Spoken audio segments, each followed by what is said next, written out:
Welcome to the Real Buffs podcast. I am your host, Charlie. And I'm Batman. Matman, aka Batman.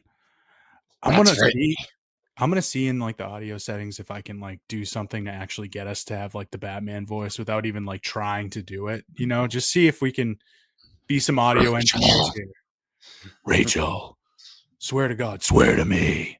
I digress. But if you couldn't tell, we are going to be looking at the 2005 amazing first entry into the Dark Knight trilogy, Batman Begins, directed by Christopher Nolan, written by David S. Goyer and Christopher Nolan, starring Christian Bale, Michael Caine, Liam Neeson, Katie Holmes, Gary Oldman, Cillian Murphy, murderer's row there of actors and actresses. Katie Holmes, we'll talk about her. It's like one of the last movies she ever did. Yeah, not even that. I mean, I don't know. Well, we'll get into it. Why this movie? This movie is celebrating its 20th anniversary, similar to our last movie we just did, Wedding Crashers. Damn, that's a pretty good year for movies. Maybe if I wasn't such a degenerate back then, I could have seen some of these in theaters, but you know, whatever. I did see this in theater. Damn, I'm jealous. I mean, I saw the two sequels in theaters, but I did not get to see this one, unfortunately. Fair. Stupid. Maybe you should have been more about justice instead of doing degenerate stuff. Batman would have whooped your ass. I don't think Batman really would have cared about teen drinking, just to be honest. I think he had bigger fish to fry. I mean, if he did, I'd be like, all right, bro, way to be a tryhard. Like you didn't do anything. You almost killed a guy when you were a teenager, basically. So it's true. It's true. Yeah, basically. All right. ChatGPT summary. Let's get into it. After witnessing the murder of his parents as a child, Bruce Wayne grows up haunted by fear and guilt, and he travels the world seeking to understand crime and justice.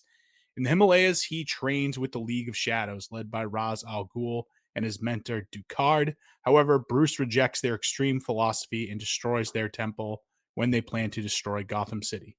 Returning home, Bruce publicly resumes his life as a billionaire while secretly developing the Batman persona.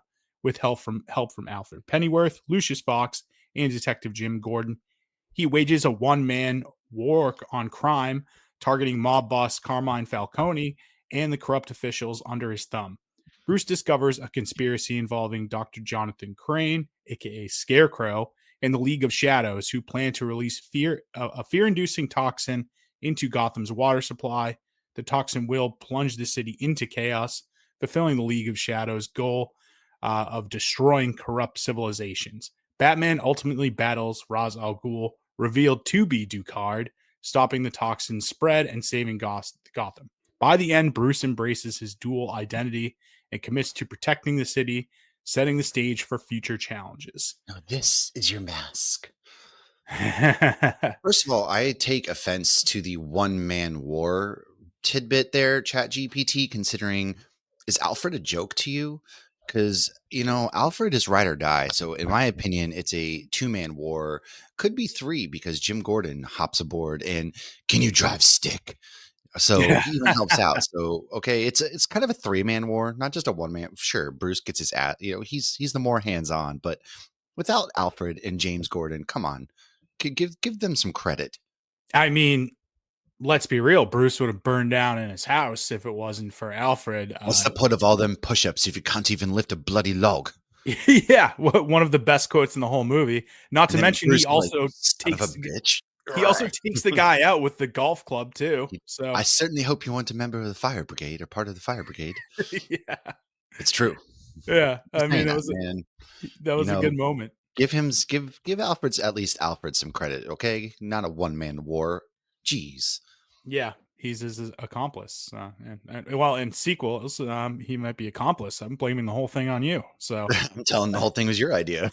Yeah, exactly. Matt, what's your relationship with this film?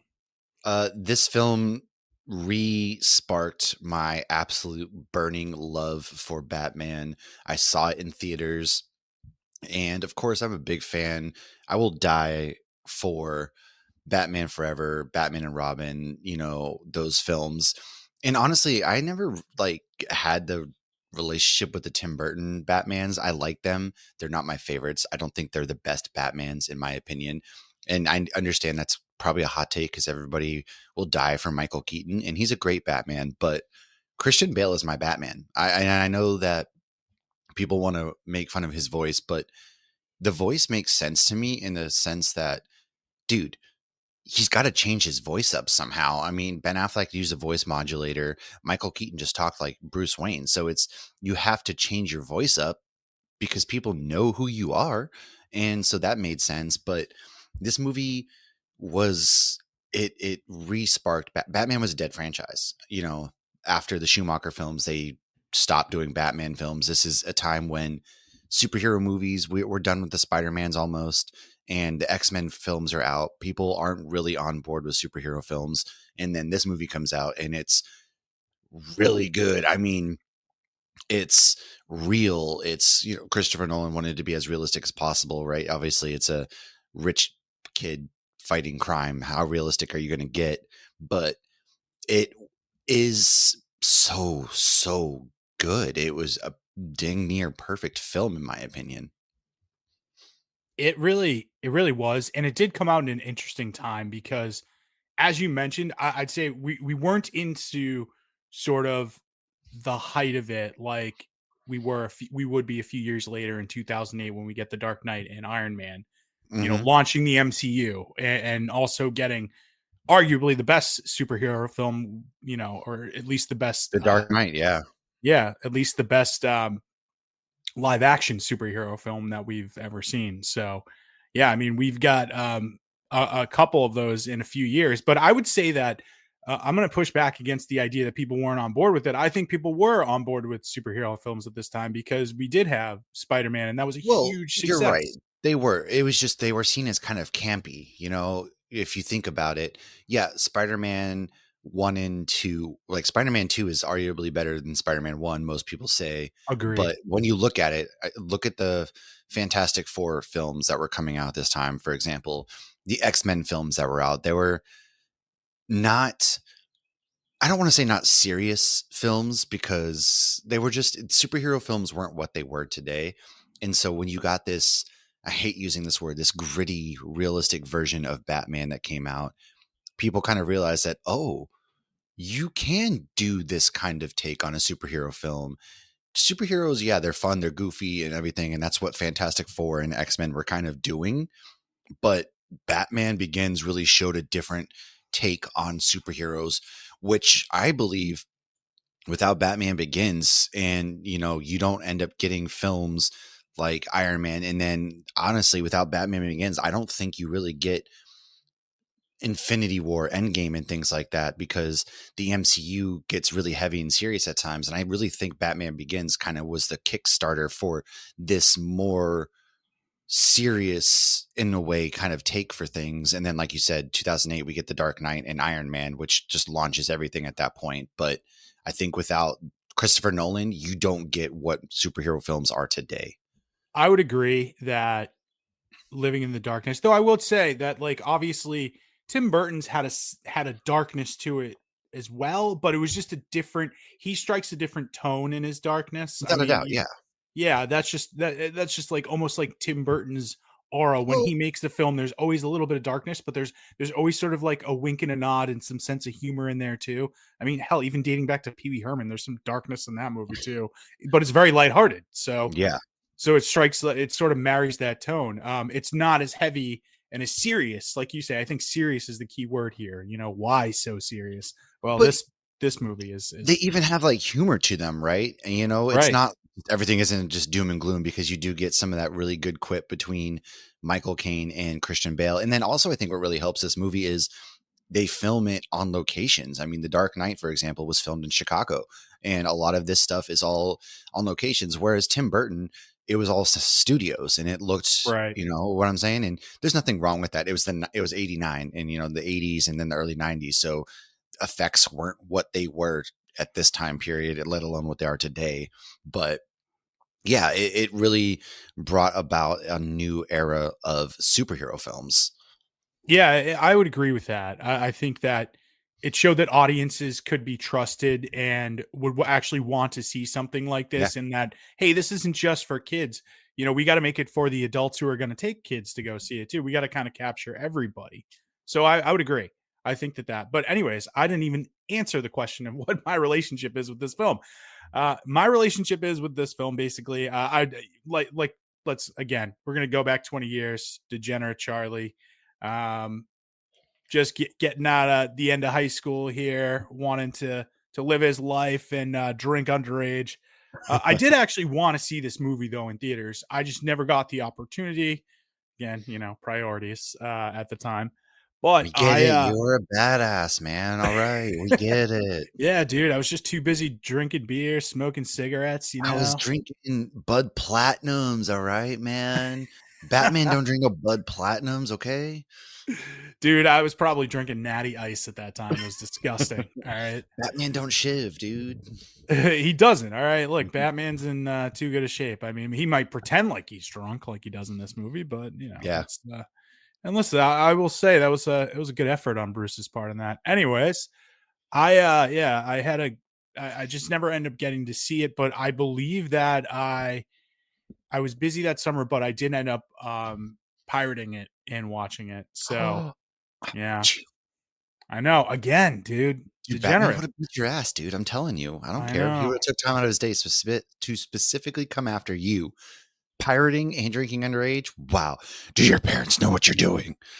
I think maybe a stern talking to would have been fine with me. Listen here, Charlie. Do your parents know where you're at right now? Pirating is a very serious offense. I mean, it is, and I will say I don't pirate things anymore now that I'm an adult and I can spend my money. So I go yeah, to the theater like a real man. yeah, exactly, exactly. So I didn't go in the theater, but I love this movie. I had an affinity to it immediately, and was like, wow, this is cool. I didn't think I didn't think that I could have like this much love for a Batman film. I was mostly interested because of the fact that I'm like, oh, I'm like it's a reboot, and then I realized I'm like, oh shit, it's Christopher Nolan. And I had also at this time though started my love for cinema and my love for film because at this time at the end of senior year, I was taking my English course was like a film analysis and criticism course. And I Right. was like, yeah, this is great. You know, like I'll have to do minimal reading. I still do a good amount of reading. And then I'll get to watch movies and talk about them. And I'm like, all right, this is great for senior year. And it was an awesome class. And one of the movies we talked about was Memento, and that kind of like blew my Solid, mind as a really movie. good film too. Yeah. Amazing, amazing. I love it. I think it's one of Nolan's best. But I loved it, and so you know that really piqued my interest. I started paying attention to Nolan a little bit more after this. So yeah, I immediately gravitated towards this movie, and I loved it, and I was excited about when the next one was going to come out. Obviously, you know, I'm like, oh, who's going to be this new take on the Joker and everything like that. You know, that little teaser at the end. Yeah, So dude. I absolutely live for because at this time too, you got to think there you didn't have as many leaked photos at this time. So I was eating up every bit of behind the scenes stuff that they were teasing and showing people too, especially about Heath Ledger's Joker coming out of this. yeah, I mean, and obviously that is like one of the more famous cases of viral marketing. When we're Yeah. talking about The Dark Knight, obviously the sequel, not this one, but yeah, there's a good amount. The viral marketing behind that is like one of those ones in like you get in like sort of the early aughts that are just amazing, like that. And the other one that comes to mind is Cloverfield. I feel like Oh, those are sort of Cloverfield like did a great job. Yeah. yeah, those are those are like the two staples in my mind of like when you think of viral Agreed. marketing in the early aughts and what it could be and how it produced this hype for the movie and taking advantage of that early internet stage sort of pre pre like pre the explosion of social media and pre obviously having our iPhones and everything. Hmm. So yeah, I think that's just Yeah, that was one of the great things about that is like sort of going back and reliving that. But anyways, uh let's dive into I did our format a little bit differently, Matt. I'm actually doing the questions now ahead of our production. So I just want to get into talking about this. And so let's just we're Let's do just it. going to start off with probably the heaviest hidden question right here. Is Batman your favorite superhero? Well, okay. It's yeah. So it's really hard for me to answer this because he is, but he's like it's a 1A, 1B situation. Flash and Batman are my two favorite heroes for Interesting. very similar reasons. And it's 1A, 1B situation. I will say that Batman definitely re-got me back into the entire world of comic books. Without Batman, I'm not reading comics. I'm not into everything like I am today.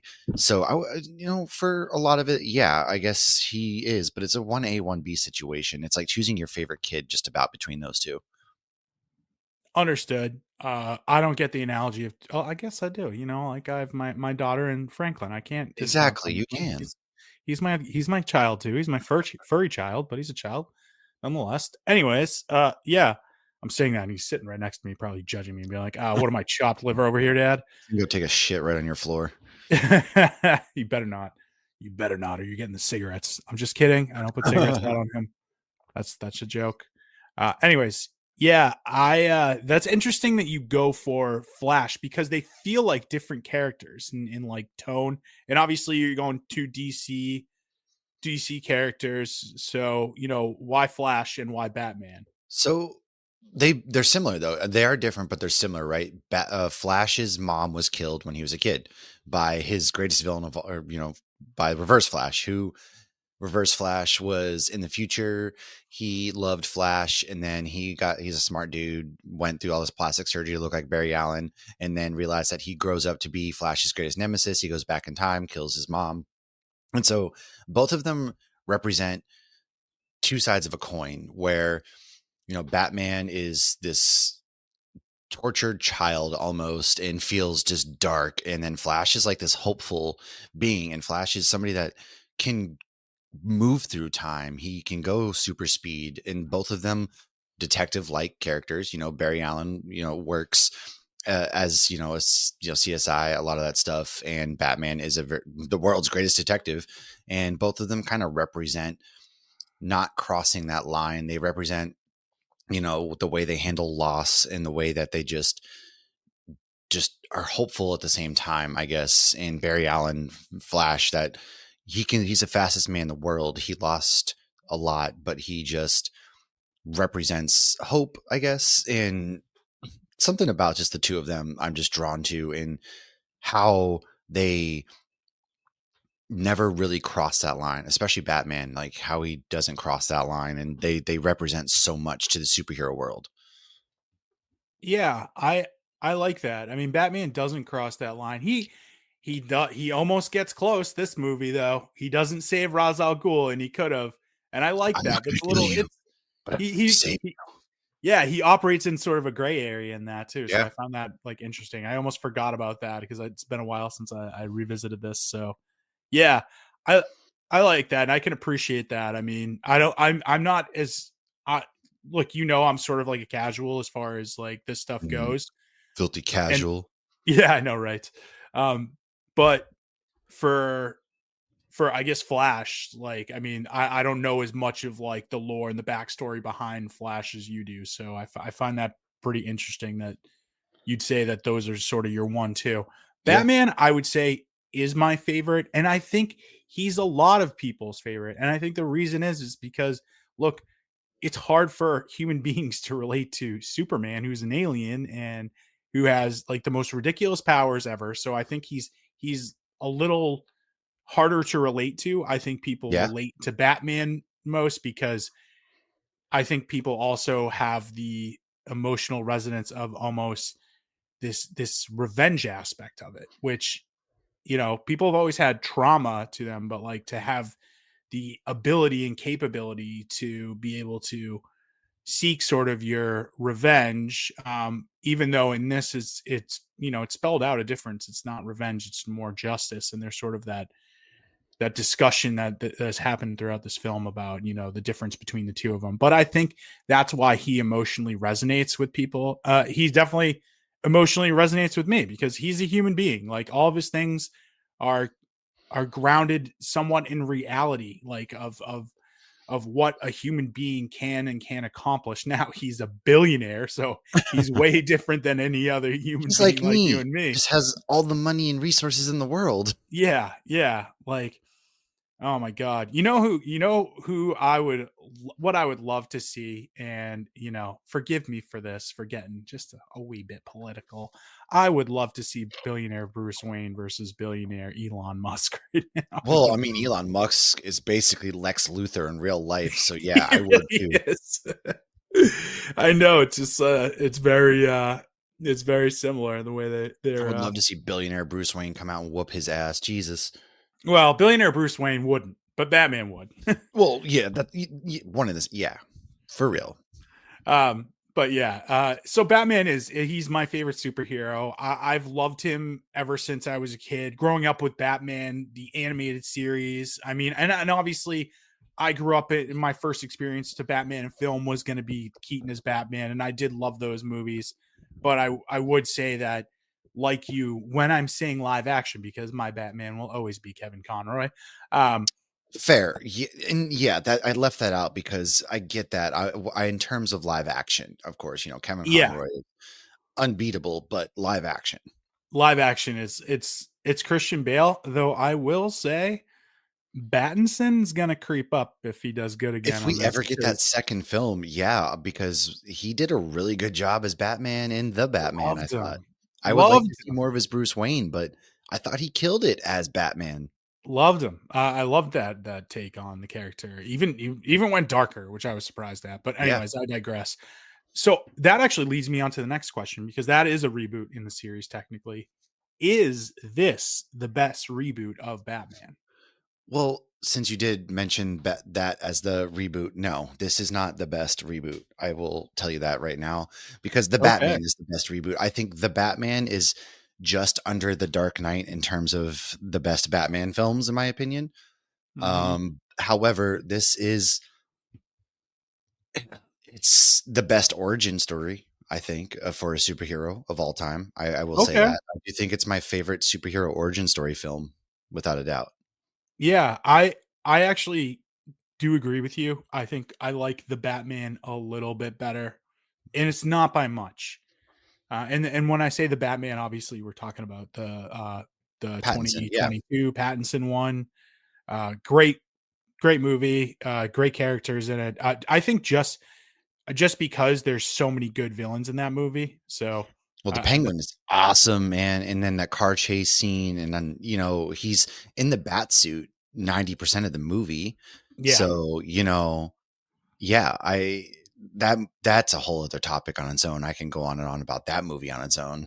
Yeah, exactly. So I do love that one. I mean, even Burton's is technically a reboot. Like, you know, we're Yeah, going from the true. Adam West era to Burton. So I would say that counts as well. And then obviously we have this one. So if I'm gonna rank them, I'm going the Batman, Batman Begins, and then Burton's Batman That's what I would do too.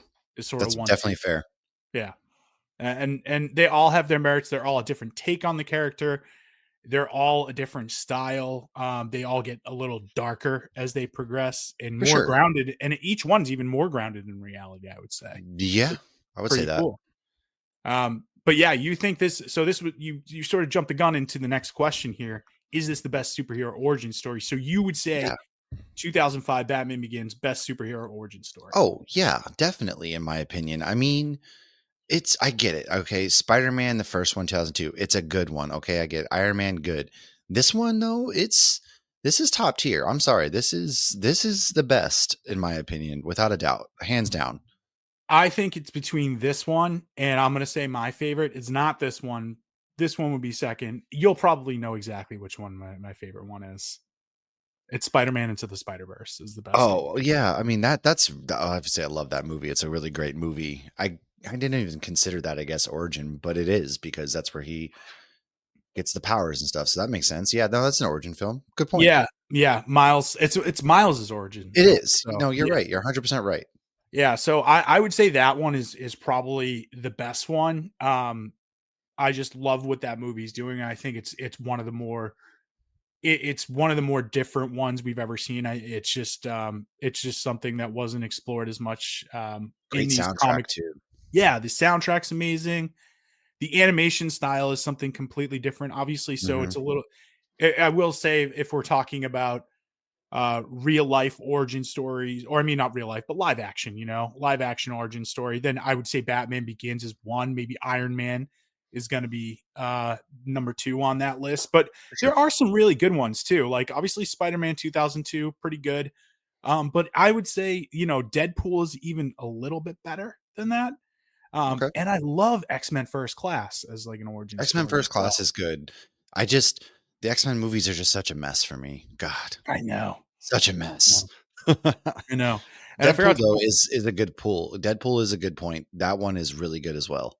Yeah, a lot of fun. Amazing entry into that character and that series. And again, an Yeah. origin story for him as well. So, and it's similar in the way that the way it's shot. I think Batman Begins actually had an influence on it because we go from sort of an entry and an intro to Deadpool, Yeah. and then we go back and it's obviously we're talking about we're getting sort of like the back in time, like how we got to this point. So, and that's Mhm. something that Batman Begins does a lot too. And obviously Nolan is big on playing with time in the way he's representing time in film. So it's not just like a linear story, and it's a very Right. big part of this movie as well.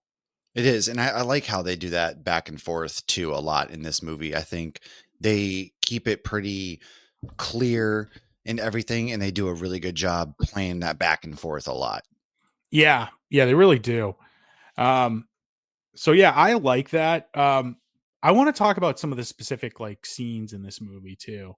Okay. So, what did you think about like the robbery scene and especially the change up? Like, I think famously in the comics, they're going to see the Mask of Because yep, Zorro, it's the right? Mask of Zorro. Yep. And so there is an opera there they're going to see. It's called Mephistopheles. So I don't know. Just tell me about what you thought about the scene and how it was portrayed on film. I liked it because they go and young Bruce, is scared and everything like that. And I like that aspect to it because it is kind of a lot for a kid, maybe. And the his dad, I like Thomas Wayne. There's a softness to Thomas Wayne that I really like. And they go out into the alleyway, right? They're leaving. And that's when Joe Chill shows up, give me your stuff because it's a desperate Gotham City. And he freaks out, shoots them both, and I thought that was kind of crazy. And it's actually well done. It's not drawn out. It's not cheap. It's not cheesy. It makes sense in terms of, hey, Bruce like got overwhelmed and they left. They left out the side because that's how they had to do it in this opera scene. I wanted to ask you this. So I'm glad you say you're talking about the idea that Joe Chill just kind of freaked out and shot them. Now, later on in the film, Carmine Falcone says how people get shot all the time in Because your mugging. mom and your daddy got shot. Yeah. Now, can we take it back to that? Obviously, Thomas Wayne is having a big push to try and rid corruption, lead the Yep. other billionaires to commit and take a stand and help the poorest of the city. Do we think that Carmine had a hand in Thomas Wayne and Martha Wayne's murders? Because Uh, I think it's subtly implied. it is implied, especially when they go to the courtroom scene and Joe Chill gets, Carmine sends his regards and they shoot Joe Chill in the courtroom scene. So I think it's implied. It doesn't come across that way in the actual murder scene, but it is definitely implied at the courtroom scene. So I guess, yes, I guess they do. Well, Or it's there not only in the is. courtroom scene, but it's implied. It's implied later when Carmine says that, because if you think back and like, oh, this was just a mugging gone wrong. Well, no, there was also a motivation there for Carmine too, Yeah. to And actually take action. An idealist. Thomas Wayne, because again, Rachel was that idealist that they were talking about Yeah. offing as well. Yeah, So DA friend. yeah, exactly. So I I just that just occurred to me on this rewatch. I was like, oh, maybe he did. Like maybe there was something there. So, and I just wanted to hear your thoughts about it. So, Yeah, I guess it is. Yeah, it is implied, and I would take it as yeah, they set that up.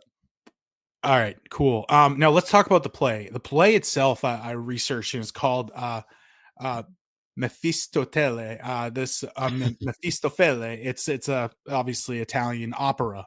Not a play. I apologize. But basically, like the plot of this opera is basically it's a story of a pact between the scholar Faust and a demon Mephistopheles. Um, so basically it has these struggles of and themes of temptation, redemption, and damnation. So I thought it was clever of Nolan to include this as sort of anytime you introduce like another piece of art into a film, typically what good filmmakers and artists do is have that art say something about your movie. Like that's what a good filmmaker does. You don't just Yeah, throw something in there to have it be. So this change, I was like, oh, this is interesting. I forgot that it was an opera and not Mask of Zorro.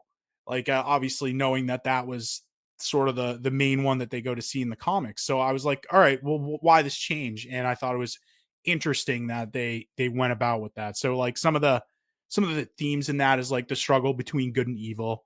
So the opera opens with this wager between God and Mephistopheles over Faust's soul, hmm and I think that sort of plays out with the Bruce soul of Wayne. Gotham, Well, no, more so or with like Bruce. Batman and Bruce. Yeah, Yeah, it's sort of like Bruce has this temptation to go to the dark side with Ra's al Ghul and the yeah, League of Shadows, but there's this temptation, but he doesn't end up doing it. So I find that to be a very interesting add-on there for Nolan to do. Also, let's go back a minute. You just mentioned like the Joe Chill scene at the courthouse and everything. I thought that it's a good scene. It's not like maybe top scene, but it was a really good scene. When Joe Chill got shot, I got like total Godfather 2 vibes from that shot.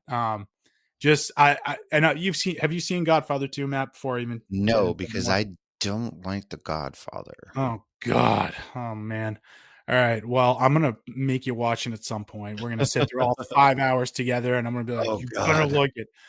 Anyways, there's this famous scene in Godfather 2, where uh it's Hyman Roth gets shot in the airport, and like the person shooting him knows they have no way out, sort of thing. And it gave me that, and I'm like, oh, that's clearly Nolan. Like Nolan was influenced by that to say that this is a similar scene. This is sort of like a similar crime boss we're talking about, who can just empower anybody to get to the person that he wants to get to.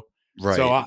I appreciated what he was doing with that, and I think it was subtle, and it just set up for us to recognize, being like, oh, Carmine is that guy. He's that almost Michael Corleone type of guy.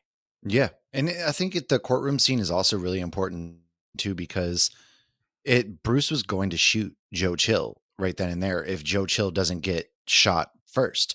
And I think that's Right. really important because at that point he was willing to kill. And that leads into Katie Holmes's character, Rachel taking him down to the underbelly of Gotham. And from there, it sparks his journey towards Batman. Without that sequence, without that scene, if Bruce does end up shooting Joe Chill, he's going to jail. And because he doesn't, that leads into him ultimately leaving to become Batman. Right. And that's that sort of question of justice that we have throughout the film. So I really like that. I like that scene, what it sets up for the character development. But yeah, Mm-hmm. it's one of those ones that really stood out for me on this rewatch, and like how much it means to Bruce as a character, and how obviously without that scene we really don't get the development into Batman and Right. centering Bruce's moral compass. So um All right. So here's some other questions. This one wasn't really like stated in the film, and maybe it's a nitpick too. But how exactly did the League of Shadows infiltrate Wayne Enterprises, and for that matter, Bruce Wayne's inner circle? Because Reasons. yeah, you know what I mean. Like we never really know because Ra's al Ghul knows that he's there, and we're like, wait, Bruce Wayne's basically assumed dead for most people. So how the hell does he know? And obviously, the League of Shadows, they say, hey, we've infiltrated every step of government in Gotham and all this. But that didn't mean Wayne Enterprises necessarily. So I was surprised. I'm like, well, how did they exactly get into that? Because for them to obviously, for them to infiltrate that, they had to know about the microwave emitter weapon too somehow. They had to Well, know about that from the inside. I don't think, well, obviously, I don't think they started to infiltrate, I guess, until after Bruce escaped, right? The whole scene where Bruce takes down the League and then he saves Roz, and which he doesn't know is Roz at the time, and then he gets away. They notice he's running around Gotham doing his thing. I think it was just a lot of shadow work, like they broke into places or whatnot, or they kind of have people everywhere, whether or not. Look at Jonathan Crane, right? They were his associates. And I think that kind of plays into Okay. some people in Gotham as well. Gotham, everybody's desperate. So it could be one of those corruption cases where they just pay off some people for some information. They know of Wayne Enterprises. Wayne Enterprises never went away, even when Bruce was gone. And so it might have been one of those they just have people everywhere kind of deal, all over the world. So I think I think now thinking about it a little bit more, you're probably right. I think the real answer though is that they leverage Falcone into That's a infiltrating. big one. Yeah. I think that's probably the real answer because they leveraged him for a lot of different things. And I it's kind of like it does. It's odd to me that Falcone's like not afraid of anybody, but then he's obviously afraid of these, the League of The League Shadows, of Shadows. Ross. I am the League of Shadows. So that's where I think like the answer lies. Is it's just like okay, but I would have loved to have seen like more of an explanation of like, hey, who this person is. Are they somebody on the board? Just even subtle hints. Yeah, it could have very well. Yeah, another one. It could have been somebody on the board. You're right. Yeah, but I I don't disagree with you there. I think that this is one of the probably the lessons Nolan learned from this one because he definitely does a better job of showing the levels of corruption and when we get into the Dark Knight and not sort of just like glossing it over. You Yeah, know, he shows specific things or specific people and calls them out. agreed. So, all right, cool. Where do you rank the Tumbler on your list of Batmobiles? It's my favorite Batmobile. I'll be honest with Yeah, you. It's not mine too. sexy. It's big. It's bulky. It's a tank, as it kind of should be in this world. And honestly, it's my favorite Batmobile. I love everything about it. I love the look. I love, the way it, you know, just crushes over things. It's this big hulking tank, and I love that in the chase. It goes dark and the cops are looking for it and he's trying to save Rachel and they can't see it. It's this big thing in the road that just goes dark until it passes them and then they find it. And I love it, man. I love this Batmobile. Yeah, it's pretty dope. I mean, I this want is one. like Actually, for $3 million or something like that, you could own one. yeah, doesn't I think Joe doesn't Burrow Joe bought one. Yeah. uh, also like another reason why I love Joe Burrow right there. Agreed. Agreed. I wonder if I just want to be friends with Joe Burrow just so he can take me on a ride in that thing. That's all I want. I just want to sit in it. I just want to go for a ride. It's Yeah. not street legal, but who cares? Exactly. I mean, it wouldn't be street legal, that's for sure, but it would be a damn fun trip, let me Yeah. tell you. Uh all right, besides how Joe Burrow's cool, but I agree. It's my favorite as far as the Batmobiles go. I also do like the newer one where they even ground it a little bit more and it's just this Oh, fucking dude, dope that one is sexy too, man. muscle car that's like just Yeah. little bit more like alterations to it. I'm like, this is fucking cool. I'm like, It's I can get dope. behind it. So, but and then if you want to go back to the classics, I'm not gonna lie, I do love actually Burton's take on the Batmobile too. Yeah. Also made some really cool toys. So, It did. It did. all right, I'll that's where I'll go. Tumblr. I don't know what they call the Batmobile in like the Battinson ones, I but I'm don't just know calling. either. I have the Lego set, but I don't honestly remember either. I mean, it's like it's basically the it's basically the steroid muscle car right Oh, there. yeah, the thing is sick. It's dope. And then we got the obviously the Burton's version of it. So that's where I'd rank them right there. All right. Um, we gotta I gotta ask you about this. How do you feel about Katie Holmes in this movie? I'll be honest, I liked her more than Maggie Gyllenhaal. I didn't Ooh, interesting. really care for Maggie Gyllenhaal's version. It was weird. It was like 2 completely different people, like, Katie Well, Holmes plays it literally more it was. well, okay, okay. What I mean, though, is, like, they're playing the same character, Right. but they're not playing the same character because Maggie Gyllenhaal is, like, this bumbling, joking, whatever, and Katie Holmes plays it more serious, more straight, like a DA in Gotham City probably would, versus Maggie Gyllenhaal, who's just, like, carefree, "This is the best place." I don't just something about the way that Maggie Gyllenhaal played it was just eh, didn't really vibe with me, and I really enjoyed Katie Holmes. Was she perfect? No, I mean, Katie Holmes is Katie Holmes. She's kind of also bland, but I thought her character made sense for this Gotham City. Yeah, I hear you on that. I'm gonna disagree with you. I think look, obviously I think Katie Holmes is definitely a little bit more of an attractive Rachel.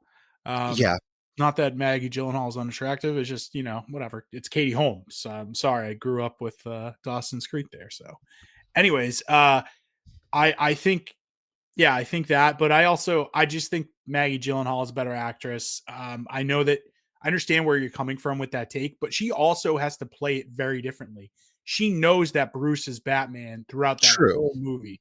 So she's got that. You've got like sort of the thing with Harvey Dent going on there. And I don't know, it's just it lends itself to a different film, I think, and you've got to play the character a little bit differently in that movie. So that's where my thought process goes.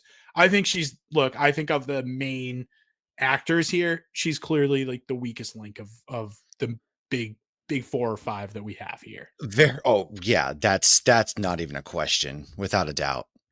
And when we look into the casting, there are going to be some what ifs on this and that we're going to be like, "Ooh, yeah, that probably could have been better." So, without Yeah. ado, look at that perfect segue right into production. Let's do it.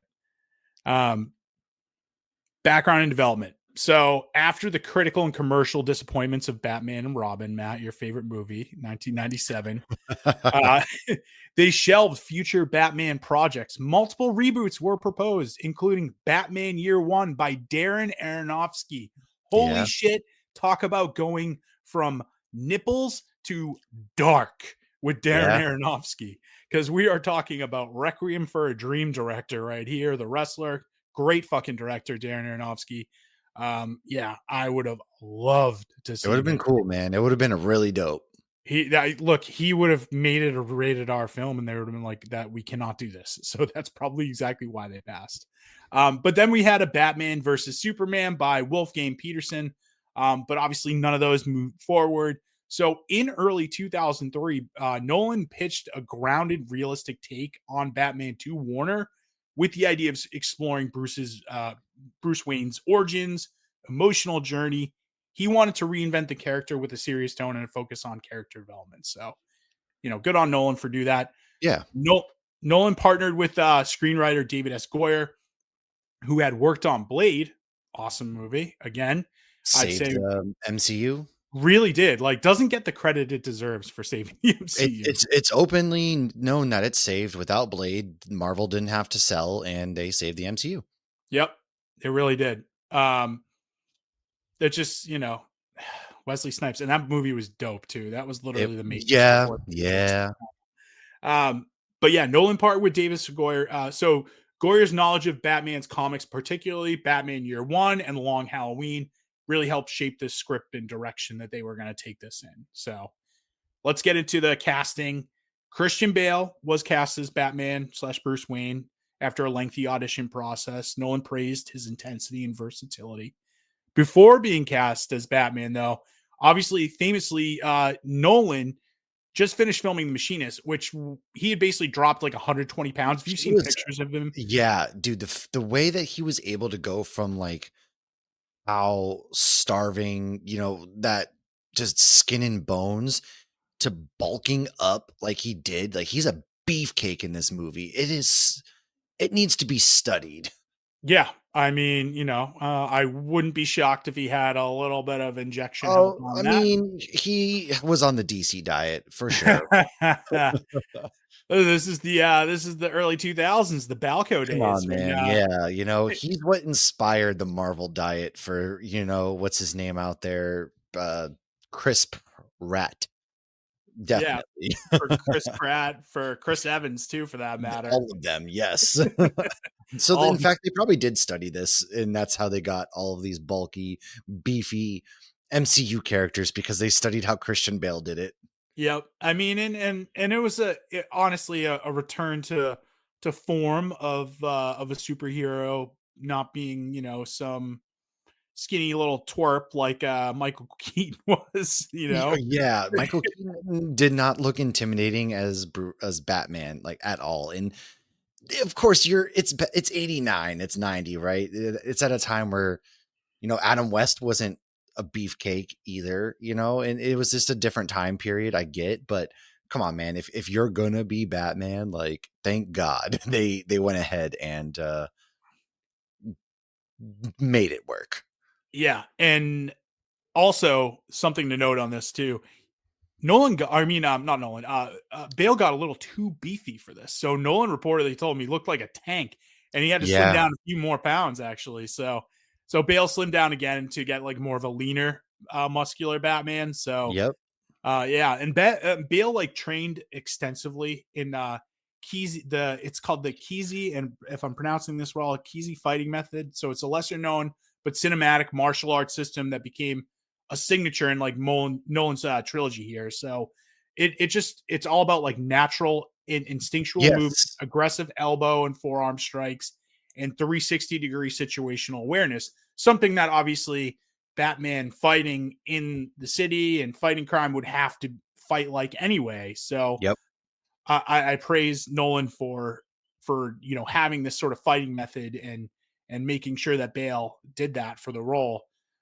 Nolan's method fit or this like method sort of fit like his vision, and I think that's like where we get it from. So the stunt coordinator said we wanted something grounded but also original, something that didn't like look like traditional like a kung fu movie. Right. Because it would Yeah, look goofy. it would. And then they also had this ninjutsu inspired stealth too. So another thing that was sort of grounded in Bruce's League of Shadow training. And they also did other things like jujitsu and aikido for like takedowns and throws, and Mhm. obviously boxing, kickboxing for striking. So Bale really immersed himself in the physical aspects of the role, but also he studied some of the psychological aspects, the discipline, so meditation, breath control, stuff like that. So I give Bale a lot of credit for what he did in this role to get himself ready. Agreed. Um, a lot of this Eastern philosophy as well. So I do like that. Um, but here's a list of some of the other considerations for Batman in this, and I'm sure you might know some of these. I do. Um, Cillian Murphy, who obviously ends Yep. up going to play Scarecrow in this, was screen tested for Batman in full costume. Um, Oh, actually, there's one you're missing from your list. oh, okay. Did you know that they wanted Josh Hartnett to play Batman at a point, No, and I he did turned not it know that. down because he had quit acting? I did not know that. Yep. They wanted Josh Hartnett at a point to play Batman, but he had turned it down, and that's one thing that he regrets to this day. Damn. Okay. So was he a choice before I can't Bale then? remember exactly. I think it was for these. I'm pretty sure, but it was at a time where he had turned it down, and he regrets it to this day. I'd have to look at it real quick, but I do remember watching an interview because it's something that he still talks about and gets brought up often in interviews. Interesting. I that was one I didn't find in my research here, but Yep, it was. He was considered for the role of Christopher Nolan's Batman Begins, which ultimately went. Hartnett said it wasn't the kind of movie I wanted to do, and I also turned down other superhero roles as well.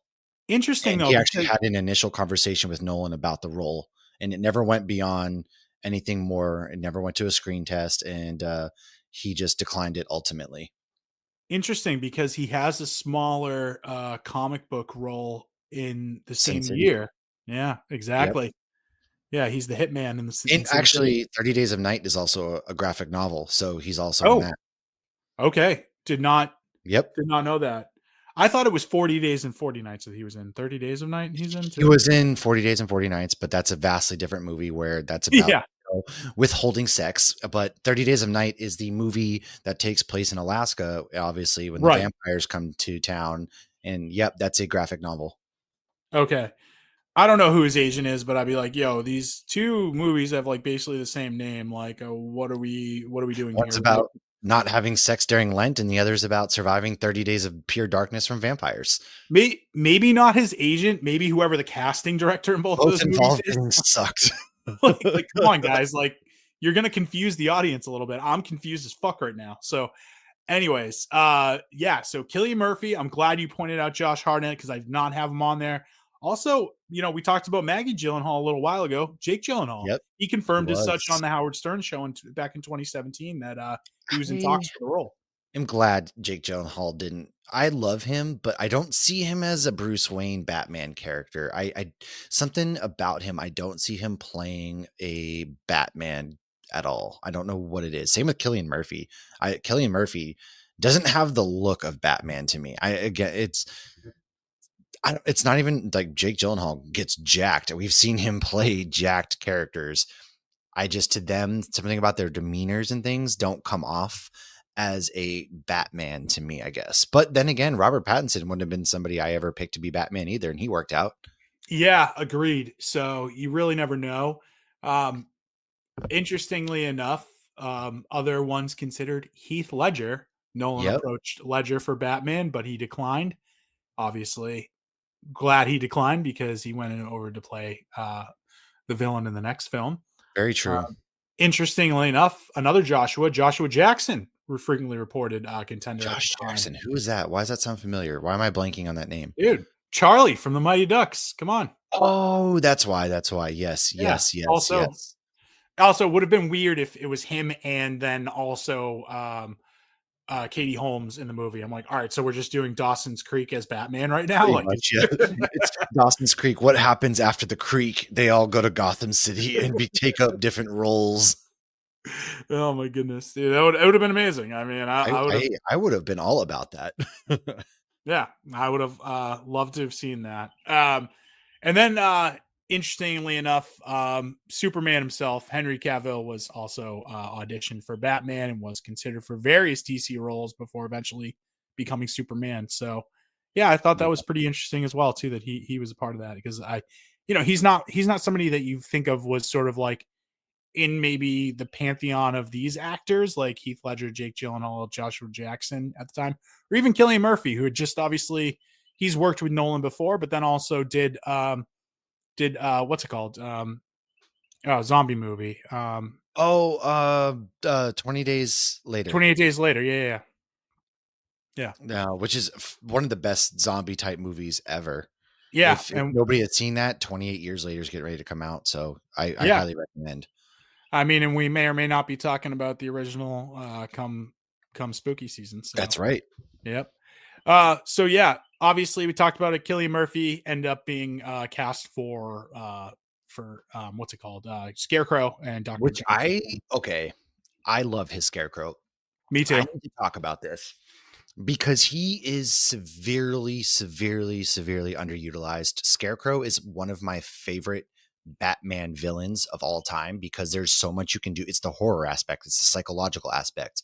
Because Batman, for as beefy and buff as he is, also plays a psychological role on the villains of the people of Gotham City at the same time. And so what Scarecrow can do is sure he can't fight you one on one, but using this fear toxin, he's terrifying because he plays on your fears, and it's such a good, creepy aspect into a villain that Scarecrow is somebody I'm dying to see done really well on screen.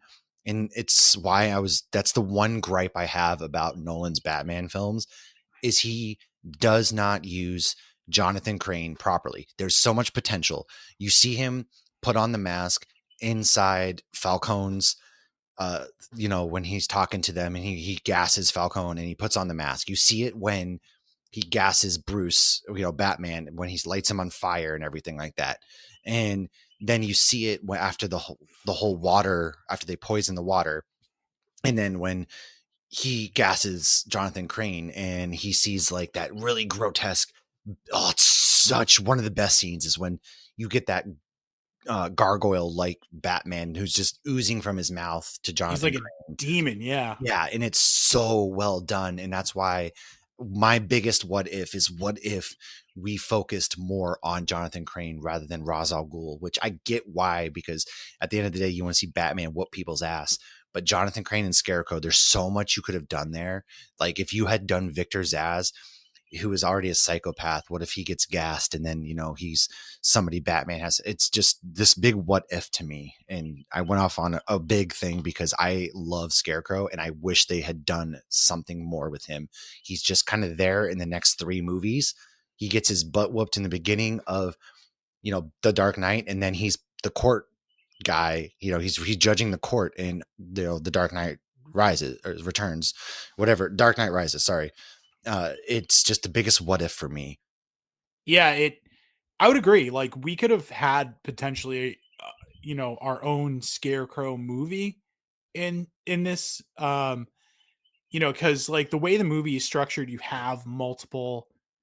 You've got multiple villains, and this is something that obviously that Nolan does a lot in his films. There's usually multiple villains in the trilogies. So, um, and he is sort of like the more traditional villain that Batman comes up against. Ra's al Ghul, even though playing a huge part in the comics, like not somebody you usually think about when you think about He's Batman not villains. typically the main villain in a lot of the comics. He usually plays like a side role in a lot of the comics. He's just kind of there, various things. Yeah, they do go head to head a ton of times. One of the best scenes is when Batman in the animated series, he sword fights with Ra's al Ghul at a point, and that's one of the best fights. But Ra's is always this kind of side villain at the same time and only involved when there's like the Lazarus pit.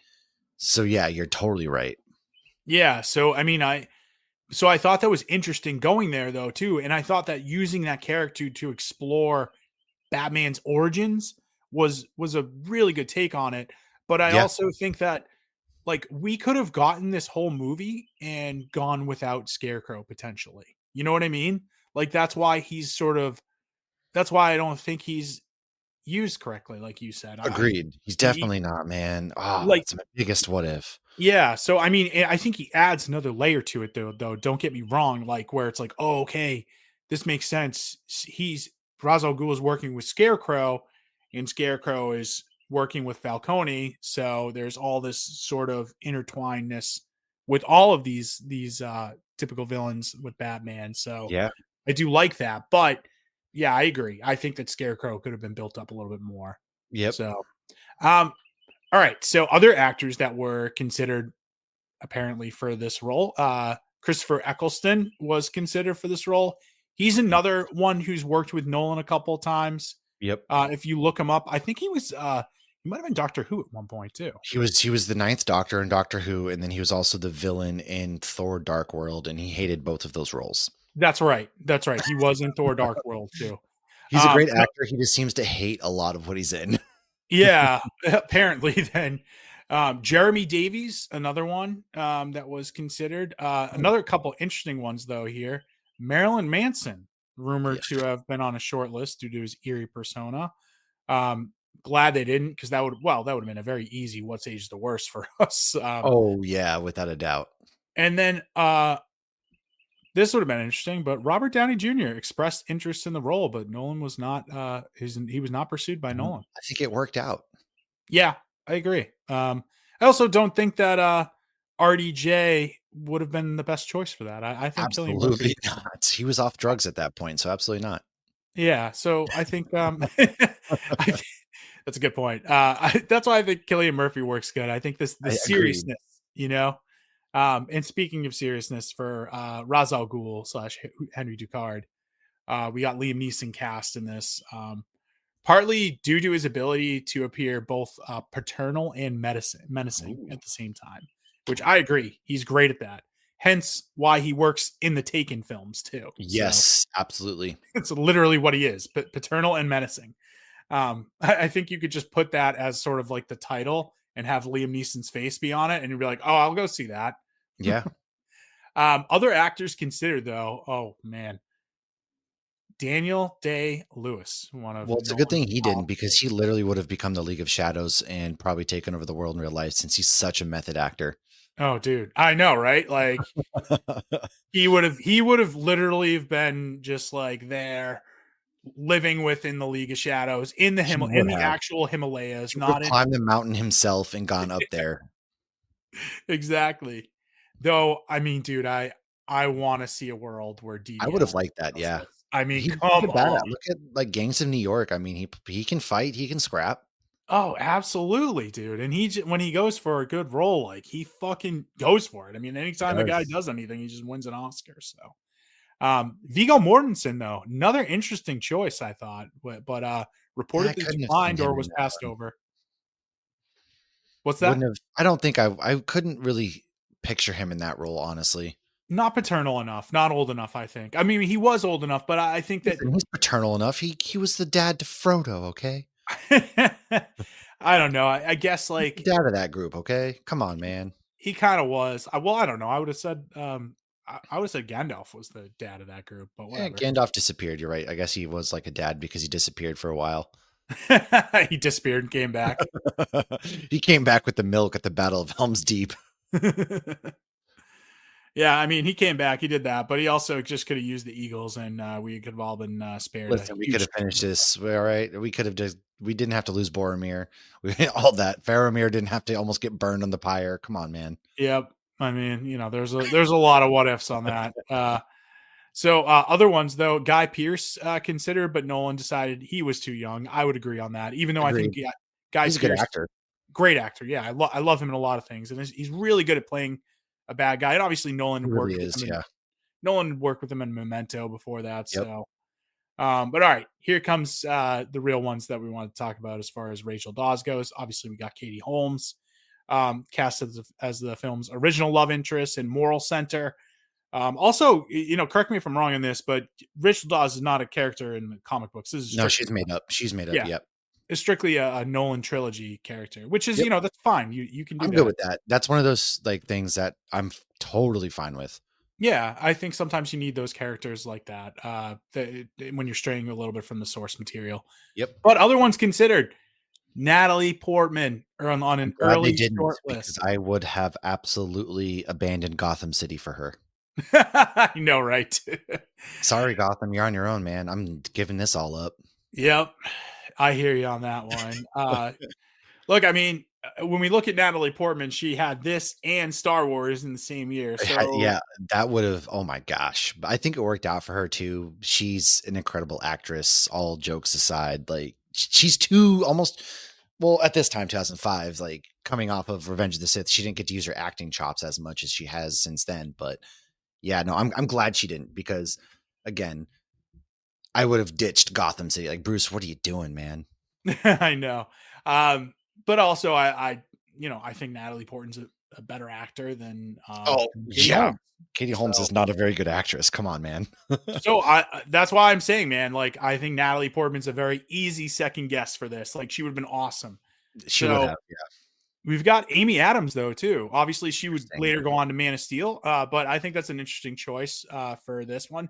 Another grounded character, good actor, uh, feels real. Obviously, beautiful Amy Adams. So I think that would have been a very interesting choice if we went with her. Another one though, and a movie we just did of hers before this, Rachel McAdams, one of the Yep, final she would have contenders. been a good one too.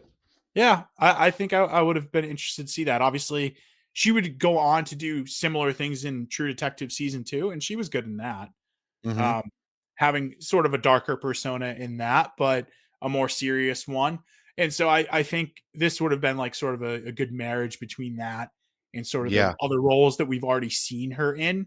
So, we think of obviously Wedding Crashers, Mean Girls, that sort of thing where it's a little less serious. But she's got that seriousness to her that we can see later on. I mean, also Notebook, she's serious in that movie, I guess, too. So Right. Sarah Michelle Gellar and was Interesting. also reportedly considered during the casting process, and Reese Witherspoon too. No, not Reese. She at this time she's too. She it's has since trans. No, she was too rom-commy for Well, I this role. mean, she just showed she was going to be a lawyer in Legally Blonde. So I mean, Yeah, come on. yeah. Well, this Yeah. is is this the same time, or is this Legally Blonde's before this? I believe, right? It is. It is. I'm pretty sure. Yep. Okay, all right. I was like, I know it's very close, but all right. For Alfred Pennyworth, obviously we get Michael Caine. Is Michael Caine your Alfred too? By the way, He's my favorite Alfred. It's not yeah, even a question. All yeah, right, not even in debate. mine too. Um, obviously he's got like this warmth to him, and Nolan liked his subtle authority, Yeah. which I love. Other actors considered though, and I think this is a really good one to consider. Anthony fucking Hopkins, dude. Nah. Nah. Oh, come on, man. Hannibal Lecter himself. Nah. He's got this warm paternalistic thing to him. Nah. I think he would have crushed it. Uh, nah. I'm good with him not. I'm good with That's him. I'm glad fair. he turned it down. That's fair. And then for James Gordon, obviously we got Gary Oldman. And so the reason why Nolan chose him, and he was like basically the choice right away for Because Nolan, Gary Oldman is that can he was transition to anybody. yeah, well, I mean, he's great, but he's also was as it was against like cast type, because usually Gary Oldman's been the villain in a bunch of different movies. Obviously, you think Yeah. back to Leon the Professional again with Natalie Portman actually, and I then you go mean, to even what's it called? Fifth Element. Element. Yep. Yep. So I would say those are yeah, is some I good love, ways. and he's my favorite rendition of Jim Gordon as well. Yeah, I like him a lot as well. I think he's a good Jim Gordon. He is. Though Yep. I do like the one in Oh, Jeffrey Jeffrey Wright. Wright. I do love Jeffrey Jeffrey Wright's Wright. great. That the reason why I can't put Jeffrey Wright yet is because we haven't gotten enough of him. We got 3 movies of Jim Gordon as of Gary Oldman. Jeffrey Wright is right there. I loved Jeffrey Wright's humor and the things that he brought to the Batman.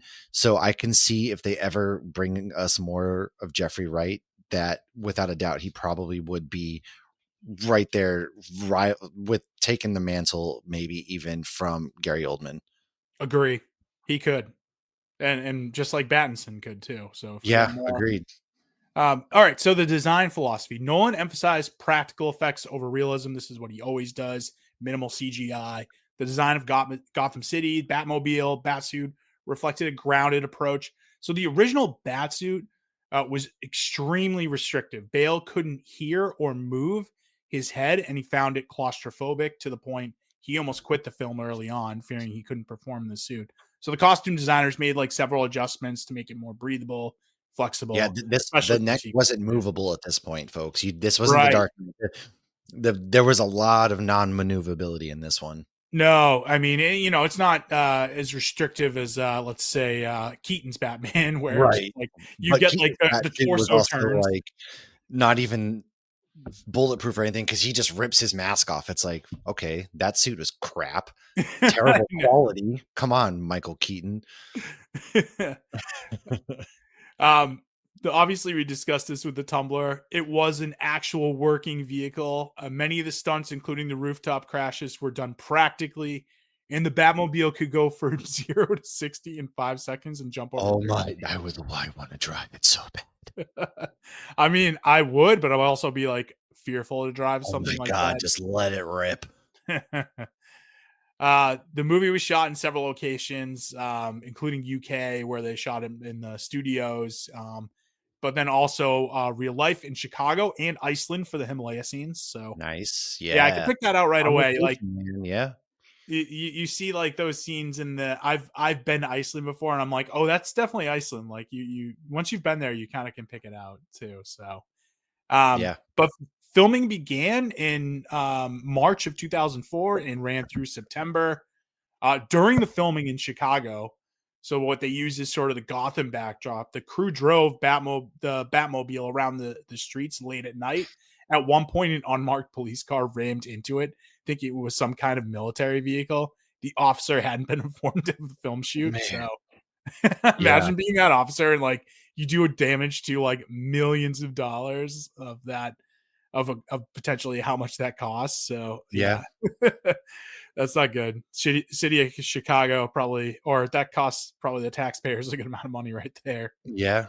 Um, the fight scenes. Oh, so the fight scenes were choreographed to be fast, brutal, disorienting, and I think they do a great job of that because They that's do. how we're in Batman's shoes. We want the audience to relate to Batman. That's how Batman's going to feel in these fights. Yep. So they wanted to reflect that. Bales performed most of his own stunts in the fight scenes, working closely with the stunt team like weeks before filming. Obviously, the Batsuit's limitation, the stick necks were integrated into how Batman moved, giving him a stiff, imposing silhouette sort of thing. Um, they said we didn't want and this is from David Foreman, the fight trainer. He goes, "We didn't want Batman to look like a ninja or a dancer. He's a brawler. His moves should be ugly, efficient, and final." And I agree with that approach. Obviously, the suit kind of had some limitations, so that was sort of brought upon by the restrictions, I guess. Mm-hmm. Post production, though, editor Lee Smith, who frequently collaborates with Nolan, edited the film. So they wanted to do it in more of a quick, impactful cuts during the fight scenes, notably controversial for being disoriented for some viewers. I kind of like it. And then I like it too. also, right. It's like you said, I said, it's just, even though it's disorienting, it's puts you more in Batman's shoes, I Mm-hmm. guess. Non-linear storytelling, though. Obviously, we edited this, Lee edited this in a non-linear fashion. Early acts blending Bruce Wayne's backstory with present-day events.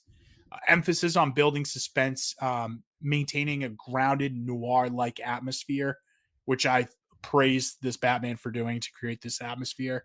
And then going over to the sound editors, Richard King led the sound editing team. Again, when you think of the sound editing, like especially for like the Tumblr, what they Mm-hmm. did for that, it was a custom. It was blending a jet and muscle car noises. Ooh. So I thought that was cool. And then the atmospheric soundscapes to like sort of evoke fear and mystery in Gotham. It was cool, and they had sort of these subtle cues to reflect Bruce's psychological state. I do like that. And then obviously we get to composers Hans Zimmer and James Newton I Howard. love, yeah, Hans Zimmer crushes it with the soundtrack on this. I love the Batman theme song. Oh, the score. It's Yeah, oh fantastic. yeah. Oh It's yeah. so good. And you realize, it's got the horns that they use, the dun dun. It's just Mm-hmm. I love that. It's very simplistic. They go for that dark, moody minimalism. So it's using it, they use the driving rhythms to build intensity and mirror Batman's transformation. Yeah. I do like what they do that. So, but yeah, and it's sort of like avoiding these clear cut heroic themes. It's not Superman 78 where you've got John Williams doing it. Like it's a different sort of score, and Hans Zimmer's perfect for that sort of thing. Yeah. Color palette, dark muted tones to emphasize obviously Gotham's gritty realism. Warm golden hues in the Himalayan scenes to contrast with the cold and snowy Gotham. Yeah, and then they did a lot through digital intermediary process to maintain consistency and control into like the noir style of the film. So that's sort of like as far when we look at the color development as well.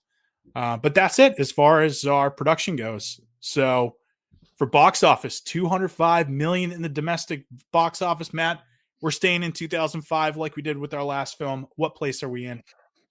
Let's see. We had The Lion, the Witch, the Wardrobe that year, War of the Worlds, Wedding Crashers. We had Star Wars. I know there's a couple kids films. Harry Potter. Madagascar was that year. Harry Potter. I'm gonna go number 8. Oh man, dude. Almost nailed it. Number 7. Oh damn. Yeah, number 8 was Madagascar.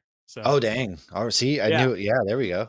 But Wedding Crashers beat it out. So 205 in the domestic box office. Wedding Crashers got 209. I mean, you can Yeah, probably attribute that to Wedding Crashers being more for both men and women at the time. But yeah. Wedding Crashers rated R comedy too.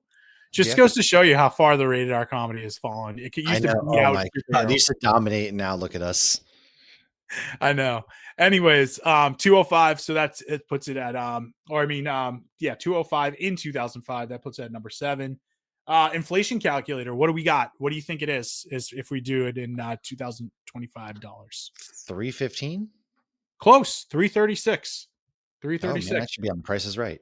Yeah, dude, you're getting good at this, man. All right, and then so if we were to put it in 2004 at 336, what place would that be in Oh or man, I feel like that would probably 2024? jump up to probably number 4, Close, close. It's at 5. it would actually be yeah, it would be at it would be at number 6. It would beat out Ah, Beetlejuice. oh, So, interesting. yeah, beat out Beetlejuice and Dune Part 2. So, Oh wow. but it would Dang. be below Moana 2. So, or and Despicable Me 4. Oh my So, god, those movies are never ending and people just love Minions and it's terrible. yeah, I do like the Minions too. Oh my I'm god, not I gonna. can't stand it. Yeah, so it was good. So Matt, I probably should have moved this up to the questions, but I didn't. We've And already talked about what this means for superhero movies, though. yeah, I definitely have covered that one. I yeah, mean, without these, you don't get the modern. I feel. we've talked about this, but I want to talk about this. I think this theme and its place in time, this movie, like enemies using our compassion against us in the themes of justice that are talked about in this movie, I think are some of the more important things, not just that we talk about through this film and exploring the character of Bruce Wayne, but why I think this was important at the time and probably something that Nolan wanted to introduce in these films because Hmm. famously, obviously, with the sequel in The Dark Knight, there's sort of this the Joker sort of being like this analogy to almost terrorism too. Yeah, And talking about that. And obviously where we're going in this post 9/11 world, I think this has themes of that too. I think it Because does. we talk about these idea of between justice and revenge, and the world in America wanting its quote unquote justice, and how we've sort of that transformed into revenge and sort of the things that we were doing as a society. You look at like the some of the things we would do to prisoners at Guantanamo Bay, the Patriot Act. That's the Patriot Act's definitely more so hit on That's in in Dark Dark Knight. Knight. Yeah. Yeah, but sort of these themes of what ends we will go to for justice, Well, and is it about justice or revenge? And we think about obviously George Bush and going after Iraq after they tried to kill his father from the first Iraq war as president, and is like, oh, is this just about revenge? well, So I think it's a prime example, you know, of the whole themes of justice is Bruce saves, Ra's al Ghul, and because of that, sets off the whole chain of events. Whereas if he didn't save him, right, he used that compassion, and it leads to actually, one of the best lines of the movie where basically he's like, are his methods not supernatural? And that whole Liam Neeson line there. I don't know it off the top of my head, but that's probably one of the best. And then he goes, or just cheap parlor tricks to conceal his true identity, Roz. That's probably like the right. best, one of the best, little sequences right there.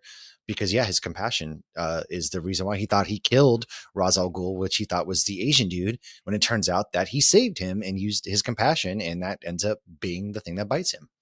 Right. And sort of, but Batman's idea to this is that our compassion is what separates us from them. We have to, that's why it's so important to have that compassion. And I think these ideas were very prevalent in our consciousness as a society during this Hmm. time because of the fact of what was going on in the world.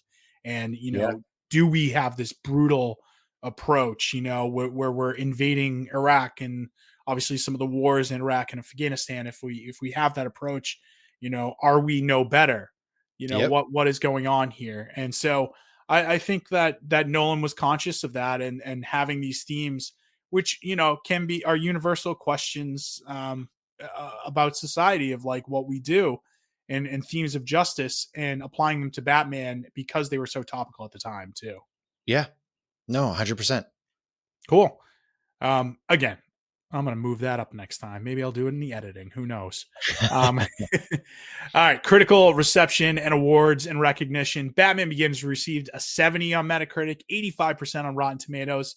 And then we've got this little blurb from Kenneth Turan of the LA Times. With Christian Bale in the title role, this is a film noir Batman, a brooding, disturbing piece of work that starts slowly but ends up crafting a world that might just haunt your dreams. I do agree with that. And then it was also nominated for best cinematography as well. This As film. it should. Yeah, agreed. All right, awards and or categories for that matter. Best scene. I've got like four main ones that I absolutely love. First off, the whole beginning is awesome too. Like I could just It talk about is. the whole beginning, but I think the league, like that League of Shadows training montage into the final test Yep. is one of my favorite sequences. The whole Well, yeah, with the way they use the flower and the way the camera shakes and the way that's shot, and they're taking off the masks and everything like that. Yeah, really so good. Oh, and then like the turn, obviously, where Bruce cuts the other guys around him's arms Yeah, so he it's can smart. hide. Yeah, very smart. And then obviously gets the one up on Raz or Yep. Ducard at the time, I guess. So I love that scene, but then also just the fight scene leading to that big moment of where he ends up saving Ducard with hanging off the cliff. You know, Yep. the cliffhanger He moment there. uses his thing to stop, and yeah, that whole thing is Yeah, dope. that one's dope. And then I love the drug deal at the dock scene, like sort of the first Batman being Batman scene All to that. get Where Carmine. are you? Yep, Here. That is right good. here. Yeah. That was a great scene. And he lands on top of the car and he just picks Falcone. Oh man, it's dope. It's so good.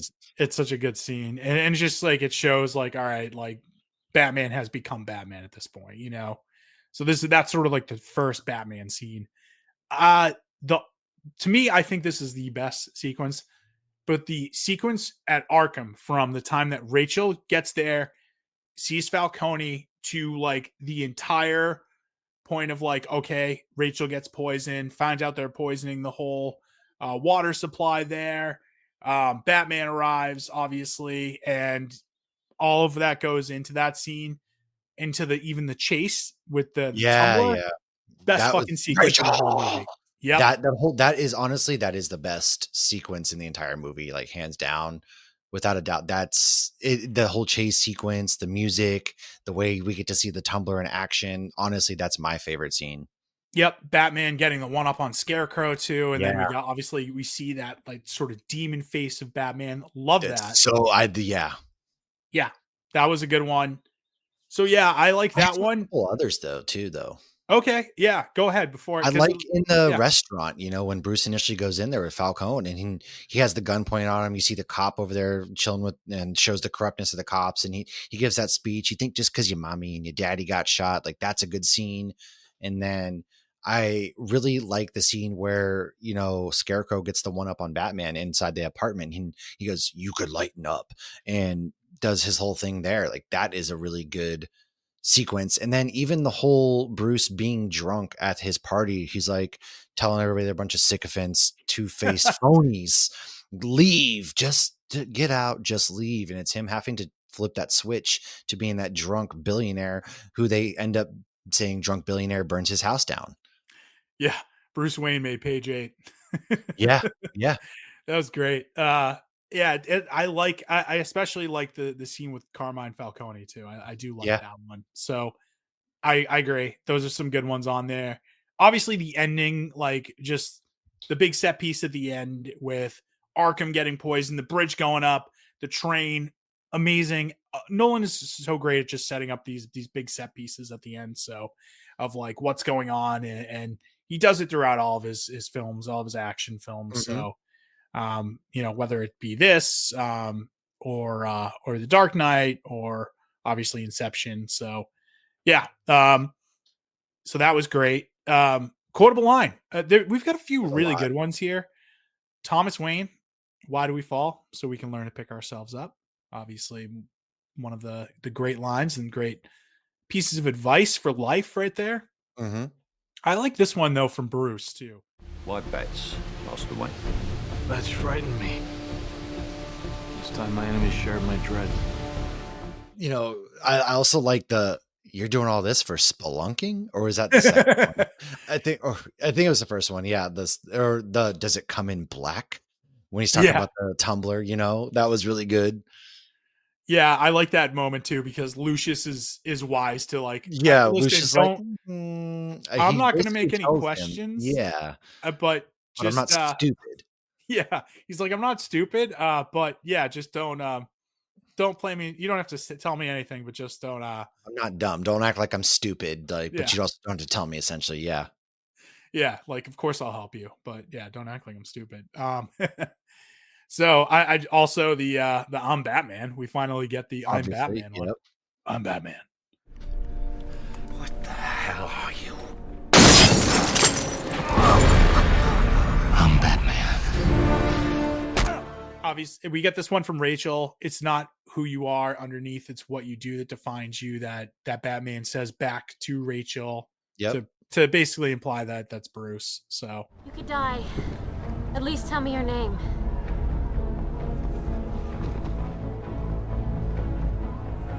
It's not who I am underneath, but what I do that defines me. Bruce? Ducard slash Roz. I like this one. But I know the rage that drives you. That impossible anger strangling the grief until the memory of your loved one is just poison in your veins. And one day you catch yourself wishing the person you loved had never existed. So you'd be spared your pain. I love that line. Okay, so this actually reminds me of a really good scene that I left out. It's on the rooftop there where Rachel is basically, you saved my life, I don't even know your name. And that's when Bruce hits her with it's not who you are underneath, it's what you do that defines you. And then it goes into this really cool sequence where he jumps off the roof and he's gliding down, but everybody below him is looking up and he has like the red eyes, glowing eyes, because they're all fear toxined out, and it's got the music, and then he lands in right into fighting the League of Shadows. And that is honestly probably like one of the top 3 scenes as well, because she's like 100%. Bruce, and that's when it kicks into the music. It's the way the music kicks in and he is jumping off the roof into just, it gives me chills just even thinking about it. Yeah, I would agree. That's one of the better ones as well. And that's why I said like that whole ending sequence is just like, Yeah. I can't narrow it down. The time he, gets the drop on Scarecrow to the end, just pure cinema. I love it. And Yeah. Can you drive stick? And to Jim Gordon is amazing at the same time. And then I always use too, and I think is really relevant to modern times in the political landscape, is I'm not going to kill you, but I don't have to save you, because of the way we are in the world right now. There's a lot of, I don't have to save you just because some people are lost causes. You're going to end up dying yourself. You did this yourself. And it sounds kind of morbid, but that one resonates with me a lot for some reason these days. Yeah, I do like that one from Batman to Ra's al Ghul. Yeah. It's a good one. And it resonates with me a lot too, with the current period in time we're in. So I like this one. The other one's from Ducard, but a criminal is not complicated. What you really fear is inside yourself. You fear your own power. You fear your anger, the drive to do great or terrible things. So sort of that also hints at like the duality of Batman at that time. Before he's Batman, really, obviously he's Bruce training to be in the League of Shadows. So, which also reminds me, before we get to Alfred one, I love the old lady's like, Bruce, there's somebody you absolutely have to meet. Am I pronouncing this right? Mr. Ra's al Ghul? Yeah, that's a great one. I watched him die. And then that leads into the whole, line of she's cheap parlor tricks to conceal your true identity, Ra's. And that whole sequence is great too. It really is. It's fantastic. Alfred, obviously we talked about this one earlier. What is the point of all those push-ups if you can't lift a bloody log? And Bruce is like, you son of a bitch. It's a great line. Henry Ducard, I like this one. Your compassion is a weakness your enemies will not share. Bruce Wayne. That's why it's so important. It separates us from them. So sort of that main I don't even know theme. how to like pick one single quote other than I guess if I had to choose, it's I'm not going to kill you, but I don't have to save you, just because all of these are so good. You know, this whole movie just is one that I can quote front to back still to this day. I'm gonna go Tom Wayne. Why do we There you go. fall? So we That can learn to that pick is another ourselves up. really good one too, especially. I actually say that one to the kids a lot. Yep, it's a good one. Memeable moment. Not many memeable moments in this, but I would say I Jack have a couple. Gleason, aka They could have killed Joffrey. Joffrey right then and there. Yeah, Yeah, Joffrey. his parents are He's fighting, and he just tosses him the little periscope. he's the little kid in that. It's so funny seeing him be, an endearing character, I not know. an absolute shithead. So Well, the reason why he became a shithead, his parents were always fighting. yeah, exactly. Or he was an incest baby too. That had something Oh to do yeah, with it. that'll do it. I also like this is sort of like a little bit of a funny moment too, but I think the inmates stepping out of their cells after like realizing they've been released is always a little Well, funny that too. and it's the scene of Batman in his stiff ass suit running down the hallways, very Yeah. stiff like, and it's does not look great at all. And then he steps through and he's like, "Excuse me," as he goes through the wall. That is for some reason that one. And then when Scarecrow gets hit by Katie Holmes, with he goes, "I am here to," and she gets him with the taser, and it's like, "Ah!" That whole sequence too is kind of funny to me. It is. It is. I'm still gonna go with Jack Gleason though. I That's mean, a good one. also miss him. I know he had to step away from acting because of obviously Joffrey and Everybody's all just that. assholes. Yeah, people just don't know how to act, and that's unfortunate. Dude, if I ever saw him out, I'd be like, oh my God. Dude, I was you're a like, killer actor. like hate your character so much, but that's just a testament That's a to you as an testament to actor. Like, how well great you job. did. Yeah. Yeah, So but yeah, people like almost can't separate the two. And it's just like, no, like unfortunately, he's nope. acting. That's what they do. Ye- Um, all right, best shot in the film. I love the one like early on in the film, just like Bruce against the Himalayan landscape, which is obviously really Iceland in this. I love that one, but I think the best one is the shot of Bruce hanging off the cliff, like saving Ducard. I think that's The yeah, that's a good one. I think mine is when he again uses he out of the train. I like that's just the out of the train where he's got his cape obviously is out, and it's just that shot of him out of there. I think that one is one of my favorites for whatever reason. But yep. also, like, as far as best like shots, honestly, it might even be when he's the gargoyle looking, because that's also representative of the mythos of Batman and how people who have not seen Batman feel he looks, because they think he's like an actual monster or bat, all that stuff. Like his mythos is that he is this monstrous gargoyle type character, because they haven't had the average Gothamite isn't running into Batman, and so his mythos is that. Yeah. I do like that one too. I think another good one I forgot to put on here is the shot of another one that I did put on here, the shot of like it's the back of Bruce's head and he's sort of opening up this I don't know, this cabinet or something like that has like all of the Batman stuff in it. And it's like just the first, it's just so cool. You get to see like everything that's in there. It's him looking at it, and it's just like it's iconic of like, okay, Oh yeah, we're yeah. looking at everything. Yep. Side note, a funny scene that we didn't talk about is where they ordered the masks and they accidentally add like a couple extra zeros. That was good. And he smashes it and he goes, "Good thing we've got 1,000 more of these." It's just like, Yeah. He's like, oh well, try not to land on your head with some of because these. they couldn't just order a couple because it'd be suspicious. So he had to order like a bulk. I know, but you know what? That's smart, and it's so It realistic is. It because, like, is. hey, we're gonna create these fake companies to do that, and he also created these companies and stuff to buy the stock back too, to own Yep. the It was company back. genius. Yes. He Yeah. became the shareholder. Oh, dude, it was so good. That was another really good scene. Didn't you get that memo? I totally yes, that's right. That isn't it. Didn't you get the memo? He goes, "I'm Yeah. closing down this and I'm firing you." And didn't you get the memo? And then when Lucius is, "Didn't you get the memo?" Ah, Yep. chef's kiss. Yeah. Chef's kiss. All right. Yeah. So the other one that I was thinking of for best shot is the one of Bruce exploring the cave, and Oh yeah, like yeah, yeah. all the bats are around him and he sort of rises. I'm like, that's a cool one. It's And like that this vastness of the cave well, too. that leads into when he's getting Rachel out and he uses the the hypersonic noise to have the bats encircle and everything like that. And they're Yes. standing there in the city and the bats flock in and they're spiraling up as he's going up in the bats. That is a very clever way to, oh man, it's so good because he's outnumbered. He's trying to get her out. And so like the bats as cover. Ah, man, that is fantastic. Distraction, trying to Yeah. obviously Cheap parlor distract. tricks. Yeah, cheap parlor tricks, like you said.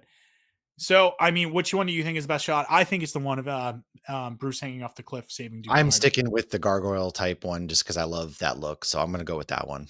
It is pretty. That one's pretty dope too. All right, what aged the best? Look, we could go. Obviously, the cinematography. It still looks fucking fantastic. This It film. does. It really does. I Everything mean, about it.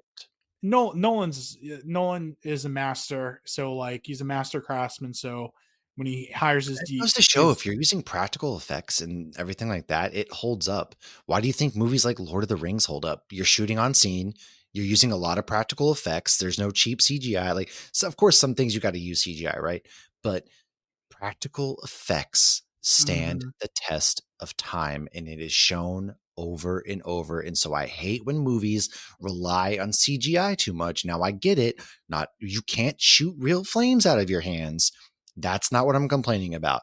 Shooting on set, using as much practicality as you possibly can is going to make your movie age better. Agreed. So I think between the cinematography and the practical effects, those are two of the things that aged the best. And to talk about practical effects even more, the tumbler is a practical effect, obviously, and, I'm and a going to go with the real tumbler for that vehicle. reason then. Yeah, I think Just because I I want one. I know, me too. I think for me, I'm gonna go for a Hans Zimmer score. Okay. That nothing wrong with that. Yeah, I love that. This, What I aged the mean, worst? I can tell you my answer right off the bat. Katie what's that? Holmes. Katie Holmes. Yep. She didn't I, age well. Her acting is terrible, but you know, I I mean, I don't know why that's not on my list as far as that. I just said the length of the movie. It is a little long. I feel like there was scenes where I'm like, all right, well, we could have probably cut out a I never little felt bit that more. way. Yeah, I think a little bit. I think there were times where I'm like, all right, like I'm just eating it shorten it all up up. a little bit. I think like, and this is picky, but the back and forth between like some of like they had a scene double explain things. So like Batman explains that, hey, the center of Wayne Tower is like the hub of obviously the water, and like this is what's gonna cause it. And So then they had the Batman guy with explains his it. cheap commentary. Yeah, And then I don't the like guy that guy's voice. Yeah. the guy working at the tower explains it too. I'm like, well, why do we have to have two explanations to I the didn't like that audience? guy. Like, That he was kind of annoying, but I get why he was there. He kind of was. Yeah, I understand, but I do agree with that. That's a very good point. yeah, so there are things where I'm like, we could have tightened it up just a little bit. There wasn't That's fair. much, but just a little bit. I feel like 10 minutes could have been shaved off somewhere. So Fair. I'll give it you would have been that. hard to shave it off, but I think we could have done it. So, all right. Unlike last week, we do have the Rick and Morty interdimensional cable box. What version of this movie would you like to see? Because there was a lot of good casting what ifs, Um, but I am going straight to mine, which is going to be I want to see, and this is sort of a cop out because it wasn't this movie, but I want to see the Darren Aronofsky Batman Year One movie. I don't know who would be starring in it, but I just want to see Darren Aronofsky's take on the well, Caped I won't Crusader. cop out. I'm going to say Josh Hartnett. Oh, okay, as Batman. Yeah, If I'm not going to do a cop out, I'm going to do Daniel Day-Lewis too. that's fair. Good choice. Good choice. Yeah. Standout performance. All right, so I think there are Christian really Bale. two. You want to do Christian Bale I'm as far saying, as come standout? on, man. It standout perform. It's Christian Bale as Batman and Bruce. I'm Like he does it dual so well. He plays it so well. Come on, I think he Batman. plays it so well. The Yeah, I agree. entire movie and how good the movie is hinges on your Batman, your main character, and that's why it's so good. And The Dark Knight is so good. Well, yes, and The Dark Knight is so good, but also The Dark Knight has probably, one of the best movie villains of all time committed to screen. So there's that. So I would say that for a movie and a superhero movie to be good, you want your antagonist and your villain to almost be better than your hero. So you're at least more compelling. So, anyways, so that's why for my standout performance, I'm going with Oscar winner himself, Cillian Murphy. Okay. So I I can do fucking that. love him. I think even though, like you said, Bale carries the film and I think he's great in it, I don't think he's the best in this. I still think Cillian Murphy's probably the best in this. Yeah. And also Gary Oldman, nothing to sneeze at as well here. I think Gary Oldman's phenomenal in this. So that's where I'm going with it. But if I'll we're give you that. going with pound for pound, because he is only in about 10 to 20 minutes of a 2 hour and 20-minute film, it's got to be Liam fucking Neeson. I was going to say Morgan Freeman. Oh yeah, well no, he's probably in it more. I like his Lucius Fox. He might be in this more though than Liam Neeson, I think. But you know what? It could be comparable. They might be like. I feel like equal. they're close to the same, honestly. I'll give it to you. I'm not gonna go in and research and be like, no, Because he was Raphael in was this like the amount. main villain, whereas Lucius Fox is just kind of a side character to help drive the plot a little bit, I guess. But True, but Darth Vader's also the main villain in Star Wars, and he's only got 12 minutes of screen time, which is crazy, right? yeah. So sometimes less is more. That's true. Okay, who gets an Oscar? Obviously, we got Hans Zimmer, Liam Neeson for supporting actor. I mean, he's just with that amount of screen time, he's crushing it. Nolan for I'm gonna directing. say Hans Zimmer for the score, man. Okay, I'm gonna give this one because I feel like Nolan gets the Oscar alongside Heath Ledger for Dark Knight, and so I think Hans Zimmer creates an iconic score, and it really complements a lot of the scenes. So I'm gonna go ahead and give it to Hans Zimmer. Okay, and then there's also director of photography, Wally Pfister. And obviously, he's a longtime collaborator with Nolan, worked with him on Batman Begins, Inception, Prestige, Memento. Yeah. So, and Academy Award winner and nominee. He probably did win for. If he did, I'm not too sure he did Oppenheimer, but yeah, he was nominated for this one. So yeah, I would say he's got to be considered in this too. And yeah, if we're going for that and the cinematography, I think let's give him to the guy who actually won, or I mean was nominated. So yeah. All right, music moment. Not obviously this is not something where we're using, non-diegetic soundtrack coming in or anything like that. Really, the only soundtrack-ish moment is when we're at the opera. The rest of it's just the score. So I'm going back to what I did say was like a shot that I left out on our list was the shot of Bruce entering the Batcave and the bats flying. I think that music moment where that strikes, like, just the way it sort of lifts in that moment is great. So I like, that's my favorite Hans Zimmer score moment is like when Bruce discovers the cave, he's got the bats flying around him. I just like that moment the most. I am going to go with when he jumps off the roof and they kick into that score as of him going into battle, essentially. I like that sequence because it really kicks off and it gives me the goosebumps. It's a good one. It does give me the goosebumps too. Okay, double feature.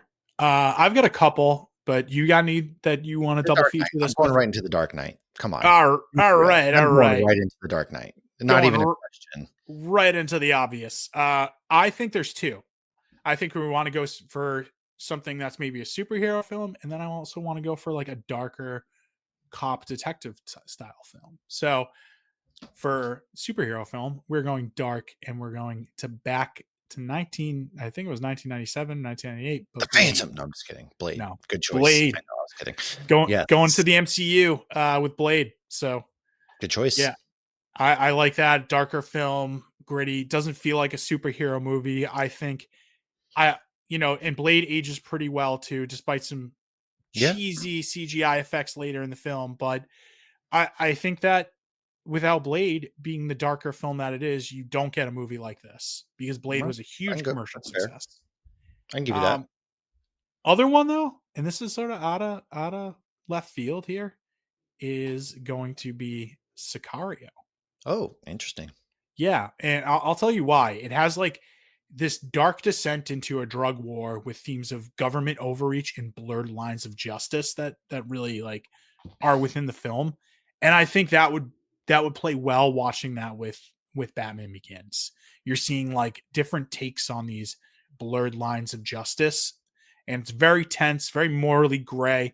I think Batman, brushes up against that a Yeah, little bit. So I would love to see the contrast in those. that's fair. All right, who wins the day? Christopher Nolan. Chrissy It is. Nolan wins. Yep, this really lands him on the map. I feel like at this point, like he was well known. He like people knew him as a director, but I really feel like this kicks off a run of The Dark Knight, and then we roll into just the things that he's doing now. I mean, Oppenheimer, he's doing Odyssey, his films that he really rolls in and does, and this really kind of perks up a lot of casuals' ears. You know what I'm saying? 100%. I mean, definitely perks up my casual ears for Yeah. sure. I love Nolan. But if I'm gonna say it's anybody, it's gonna have to be, and not anybody else outside of Nolan. It's gonna have to be Warner Brothers. Okay. Warner Brothers are the big winners on this. Probably one of the few last times that they've ever won anything. No, I mean Warner's is one of the biggest studios, but I know. they have one of the most successful years. They're one of let's see, they have huge movies this year. They have both Harry Potter and they also Yeah. have Batman Begins, and they actually have Charlie and the Chocolate Factory. Oh, So that's right. Garbage ass they have movie. they have a big year, and it also gets them to have a trilogy and have eventually, all the DC movies that come Right. along with it. So I think they're the big winners from this. I think that it I can give you revived that. not just the Batman as a viable franchise, but also superhero films in general that they would Yeah. be able to take. So Fair. all right, Matt. I went last week first for Letterboxd score. I'm gonna have you go first. 4.5 out of 5. I feel like there's just a couple pieces missing, I will say. It's not a perfect film. Just for, a couple of the fight sequences. Yeah, they are kind of a little like that final fight sequence can be a little too confusing, and it's near perfect. So I'm going 4.5 out of 5. I agree. I'm not going Yeah. to go into much more than that outside of there's just a little minor things about it, but it's Nitpicky, still, very nitpicky. yeah, it's still nitpicky. But yeah, I love this movie, and I do too. it's one of my favorite superhero movies of all time, and it reinvigorated my love for Batman as well. So Without a doubt. Yeah, dude, absolutely agree. all right, that does it for this episode of the Real Buffs. So Matt, where can people find you on socials? Look, I missed it last week. I'm not doing it again this week. So Man, the easiest place, just search Hopsgeek News. I don't even have like my own personal socials except for Instagram, which is Matthew Tyler with 2 R's, but I really don't even have my own just for the other stuff that I do. I'm out there mainly on Threads. Threads is kind of where it's at. Threads is a really good place for discussion. So if you really want to find me, come to Threads, search Hopsgeek News, and I will be there shit posting my way. I've I shit post pretty good. We've got 5 million views in the last month. So damn, I can turn that into dollar bills. I would be funding both the Real Buffs and that, and none of us would have to work. Yeah, I hear you on that. For us, check us out. We have Instagram at the Real Buffs on Instagram and Threads. Same. If you want to check out my personal one, which I also share some of this stuff on, it's Sir_Charles_Mac. So, yep. And check us out there. Check us out on Letterboxd for the Real Buffs, and you can also find all the movies that we have done in our Letterboxd scores for all of them. Which actually just reminds me, I forgot to do Wedding Crashers on that. So I need to update my personal letterbox, which is Hopsgeek News as well, honestly, because I've seen a lot of movies, so I need to go update that at the same time. You just remind me. I'm terrible at updating Letterboxd, I'll be honest. I've been good about it when we do these movies. Man. I'm good about it when we do these movies, but other than that, like I usually don't, just because I've got too much going on. But anyways, on behalf of the Real Buffs, I am your host, Charlie. I am Matt. And stay tuned for the trailer. This is kicking off our summer blockbusters movies, and we've got another great one. We are not staying in 2005. We are going 40 years back now to 1985.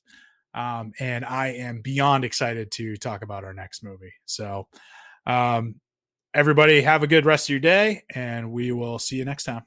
Peace. Steven Spielberg presents Back to the Future, a Robert Zemeckis film. Marty leads an ordinary life. No McFly ever amounted to anything in the history of Hill Valley. Yeah, well, history is going to change. And 1985 is not his year. But Dr. Brown is about to change all that. Are you telling me you built a time machine?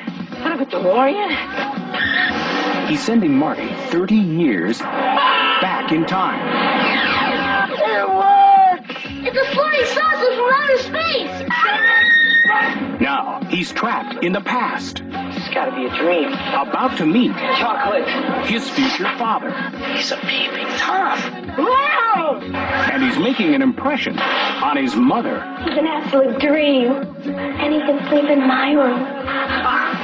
Anything you do could have serious repercussions on future events. Now, he's got to make his mother and father fall in love. For crying out loud, I haven't even been born yet. And only Dr. Brown can help him get back to the future. Are you telling me that this sucker is nuclear? Precisely. Michael J. Fox, Whoa, this is heavy. Christopher Lloyd, There's that word again, heavy. Why are things so heavy in the future? Is there a problem with the Earth's gravitational pull? Back to the Future.